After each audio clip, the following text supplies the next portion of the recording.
Peshawar lady reading अस्पताल में सहूलियात की कमी ने बच्चे की जान ले ली है। 5 साल अरीशा एमरजेंसी में दाखिल कराई गई थी। एक और वाक़े में ईद के दूसरे रोज WSSP मुलाजिम और हवाई फायरिंग से जख्मी होने वाला PTI वर्कर ICU में बेड न मिलने की वजह से कल रात वफात पा गया। तफसील जानते हैं डॉन न्यूज़ के नुमाइंदे ताइबा खान इस वक्त हमारे साथ मौजूद हैं। ताइबा, अपडेट कीजिएगा, मजीद क्या सूरत हाल है?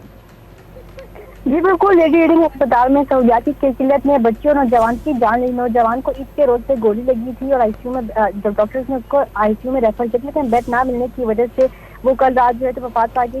बच्ची थी, वो 5 साल की उम्र की थी और उसको भी ICU में बेड ना मिलने की वजह से लावारिस काफी देर इंतजार करते रहे। कई घंटों के बावजूद उसको बेड ना मिला और वो भी जान की बाजी हार गई। जबकि बच्ची के साथ जो है तो ऑक्सीजन ट्रॉली भी अस्पताल में जो है तो वो मौजूद नहीं, जबकि देखा वीडियो में बाकायदा तौर पर देखा जा सकता है कि बच्ची के लावारिस जो ऑक्सीजन ट्रॉली जो है तो हाथ में लेके जा रहे हैं। जबकि जब हमारी अस्पताल इंतजामिया से बात हुई तो उनका यही कहना था कि रश की वजह से बाज़ दफ़ा जिम्मेदार अपने मरीज को खुद लेकर जाते हैं, जिसकी अस्पताल बिल्कुल भी इजाजत नहीं देता है। जी, तफसील हमें अपडेट कही थी ताइबा खान, आपका बहुत शुक्रिया।